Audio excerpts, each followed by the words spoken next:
Salam, hər vaxtınız xeyir, dəyərli kanal izləyiciləri, dəyərli müəllimlər.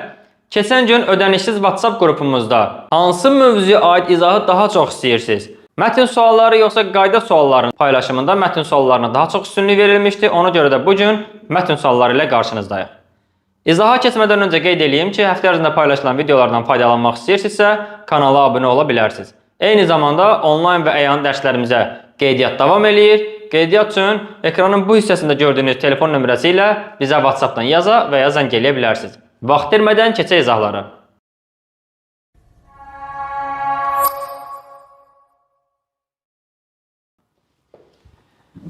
Mətn suallarında ilk növbədə şərti oxumaq lazımdır. Görək şərt nə istəyir bizdən? Mətndəki əsas fikri, yəni mətnin ideyasını istəyir bizdən. Gəlin birlikdə oxuyaq. Əsər uzun müddət öz vətənindən uzaqda yaşayan iki insanın geri dönüşündən bəhs edir. İkisi də geri dönəndə öz vətəninə yad insan olmuşdur. Uşaqlıq və gənclik illərinə aid bütün xatirələr yaddaşlarında qalmadığı üçün tamamilə yox olmuşdur. Xeyli vaxtdan sonra yenidən qovuşduqları köhnə məhəllə, evlər, küçələr mənasını çoxdan itirmişdi. Çünki bambaşqa yerlərdə yaşayarkən keçmişi xatırladan məkanlardan uzaqda yaddaş qidalanmaz, yaddaşı canlı saxlayan qarşılıqlı əlaqələr və xatirələrin yenilənməsidir. Bu tipli mətnlərdə əsasən ideyalar sonuncu cümlələrdə olur. Yaddaşı canlı saxlayan qarşılıqlı əlaqələr və xatirələrin yenilənməsidir. Əsas fikir nədir? Keçmişdə baş vermiş hadisələrin yaddaşda canlı qalması, onların eyni mühitdə xatırlanmasına və paylaşılmasına bağlıdır. Tamamilə doğrudur. Baxın, deyir ki, əsər uzun müddət öz vətənindən uzaqda yaşayan iki insanın geri dönüşündən bəhs edir. İkisi də öz vətəninə yad insan olub. Uzun müddət axı başqa yerdə yaşayıblar. Uşaqlıqları və gənclik illərinə aid bütün xatirələr tamamilə yox olub. Uzun müddətdir başqa yerdə yaşadıkları üçün. Xeyli vaxtdan sonra yenidən qovuşduqları köhnə məhəllə, evlər, küçələr mənasını çoxdan itirmişdir. Yəni onlar üçün heç bir mənası qalmayıb. Çünki bambaşqa yerlərdə yaşayarkən keçmişi xatırladan məkanlardan uzaqda yaddaş qidalanmaz. Yəni sənin uşaqlığın, gəncliyin bir məkanda keçibsə, sən uzun müddət köçüb başqa bir yerdə 20 il yaşamısan və 20 il ərzində uşaqlığını yaşadığın yerə bir dəfə də gəlib baş çəkməmisənsə, orayla bağlı xatirələri dəqiqliklə unudacaqsan. Mətndə onu demək istəyirdi. Yaddaşı canlı saxlayan qarşılıqlı əlaqələr və xatirələrin yenilənməsidir. Yəni, keçmişdə baş vermiş hadisələrin yaddaşda canlı qalması, onların eyni mühitdə xatırlanmasına və paylaşılmasına bağlıdır. Doğru cavabımız elə A variantı olacaq. Gəlin digər bəndlərə də baxaq. İllərlə doğma yurdundan, el obasından uzaqda yaşayan insanlar geri qaydanda mühitə uyğunlaşmağa çətinlik çəkirlər.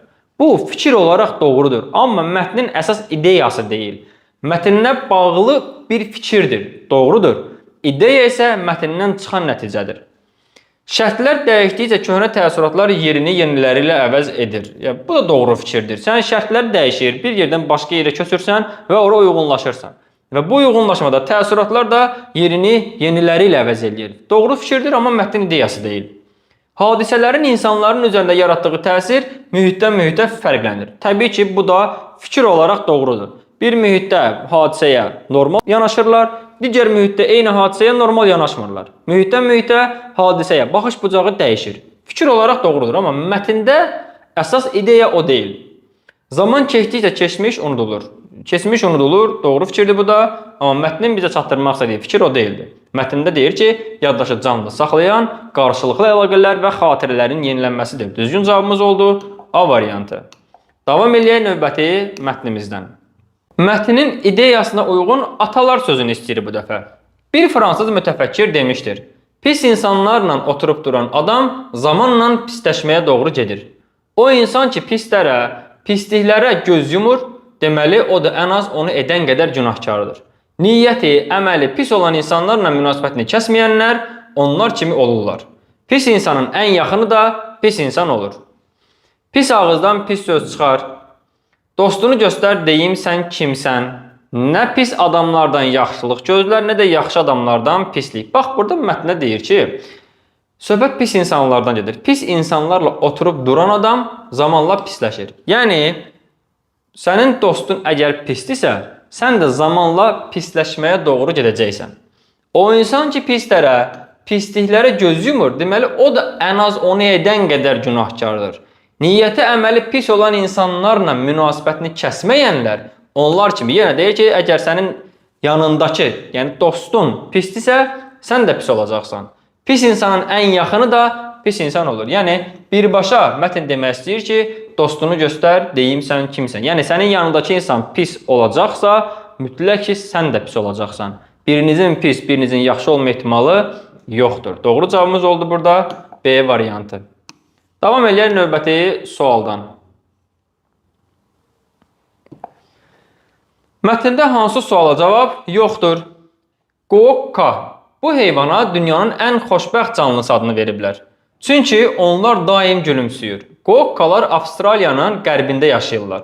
Onlara bəzən ağac kenquruları da deyirlər. İnsandan qorxmayan bu heyvan növü şirin və bir o qədər də gülərüz görünür. Qoqqalar dünyada gülümsəyən yeganə heyvanlardır. Qoqqalar nə ilə qidalanır? Nə ilə qidalanır? Qidalandığı göstərilməyib bu nümunədə. Cavab yoxdur. Dünyada gülümsəyən başqa heyvan növü varmı? Yeganə heyvan növüdür deyir. Gülümsəyən yeganə heyvan növüdür. Xeyr, yoxdur. Bunun cavabı var. Qoqqaya hansı adı veriblər? Dünyanın ən xoşbəxt canlısı adını veriblər. Sualın cavabı var. Qoqqaları başqa heyvanlardan nə fərqləndirir? Başqa fərqləndirir çünki onlar daim gülümsüyür. Fərqləndirən əsas məsələ odur ki, onlar gülümsəyən yeganə heyvan növüdür. Cavab var. Qoqqalar harada yaşayır? Avstraliyanın qərbində yaşayırlar. Bu sualında cavabı var. Qoqqalar nə ilə qidalanır sualının cavabı yoxdur. Düzgün cavab A variantı. Davam eləyək növbəti sualımızdan. Bu mətnimizdə bu fikirləri söyləyən yazıçının dilimizlə bağlı vurğulamaq istədiyi fikir aşağıdakılardan hansıdır deyir. Baxaq, dilimiz kirlənir və kirlədilir deyə şikayət edirik. Bu şikayətimizi dəlillərlə sübut edirik. Düşüncələrimizi, fikirlərimizi yazıda ifadə etməkdə çətinlik çəkirik. Yazıda ifadə etmək. Amma çətinliyimizi dilə gətirməkdən də qaçırıq. Buna görə də məktub və ya inşa yazmağı, oxuduğumuz bir əsərin qısa icmalını yazaraq ixtisarlaşdırmağı bacarmırıq. Halbuki yazmaq insan beyni ilə insan əlinin ortaq məhsuludur. Dilimizin kirlədilməsinin qarşısını almaq istəyiriksə, əvvəla bir fərd olaraq fikrimizi yazıda ifadə etməyi gücləndirməliyik. Mətndəki fikir əsas yazı ilə əlaqədardır ki, biz əgər deyir dilimizi kirlədilməkdən qorumaq istəyiriksə, o zaman birinci özümüzdən başlayaraq yazımızı düzəltməliyik. Problemlərin müəyyən edilməsində aciz olmaq, dilin nə qədər zəngin olduğunu dərk etməmək, yazı dili ilə danışıq dili arasında fərq olduğu, danışıq dilindən mətnə söhbət getmir, yazı dili var amma. Dilimizi xarici dillərin təsirindən qorumaq, xarici dildə yoxdur.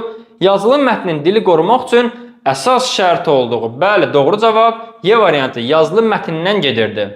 Problemlərin müəyyən edilməsində aciz olmaq, burada əsas məsələ problem deyəndə yazıdan söhbət edir. Dilimizin kirlədilməsindən söhbət edirdi. Ona görə də bu bizə əsas fikir ola bilmir. Dilin nə qədər zəngin olduğunu, yəni biz dilimizin zəngin olduğunu dərk edirik, amma onu doğru şəkildə istifadə etməyi bacarmalıyıq. Yazı dili ilə danışıq dili qeyd edilir ki, mətndə danışıq dilindən söhbət getmir və xarici dillərin təsiri də mətndə yoxdur. Deməli, düzgün cavabımız olacaq Y variantı. Davam eləyək növbəti sualdan. Çünki gülərüzlü insanlar hər qüsuru qəbul edir. Bax, çünki ilə başlayan cümlə şərt nə deyir? Bunlardan hansı mətnin giriş cümləsidir? Çünkidən əvvəla bir cümlə yazmalıyıq. Çünki gülərüzlü insanlar hər qüsuru qəbul edir, səhv edənləri bağışlayırlar. Onlara görə dünya gözəl dünyadır və dünyada qəlb qırmamaq daha gözəldir. Ona görə də gülərüzlü insanlarla bir mühitdə olanlar daha xoşbəxt, daha xoş həyat yaşayırlar. Dünyanı gözəlləşdirən insandır, çünki gülərüzlü insanlar hər qüsuru qəbul edir. Bax, burada dünyanı gözəlləşdirən insandır deyir. Ümumi insan faktoru var. Amma mətnin davamında gülərüzlü insandan danışır. Deməli, A bəndə uyğun deyil. Pessimist insanlar daha çox bədbin olurlar, amma ardından da gülərüzlü insan verir. Bizə bədbin yox, nikbinlik lazımdır. Hər kəs hər zaman ancaq gülməlidir. Hər kəs hər zaman ancaq gülməlidir. Hər zaman gülmək mümkün deyil axı. Çünki gülərüzlü insanlar hər qüsuru qəbul edir. Yəni, bu da tam dəqiq bir ifadə deyil. Gülər üz insana hər şeydən əvvəl cəsarət verir. Çünki gülərüzlü insanlar hər qüsuru qəbul edir, cəsarət verir və sən o cəsarətlə bütün qüsurları qəbul edirsən. Bu birəbir uyğundur. Ətrafımız müxtəlif xarakterli insanlarla doludur. Çünki gülərüzlü insanlar, xeyr, müxtəlif xarakter deyir, amma mənim çünkim də gülərüzlü insan istəyir məndən. Ona görə də Y variantı uyğun deyil. Burada doğru cavabımız olacaq D variantı. Bugünkü izahımızdan bu qədər dəyərli izləyicilər. Siz də həftə ərzində paylaşılan videolardan faydalanmaq istəyirsinizsə kanala abunə ola bilərsiniz. Kanalımıza dəstək olmaq istəyən müəllimlər də videonu bəyənib paylaşsa çox yaxşı olar. Növbəti izahlarda görüşərik. Sağ olun.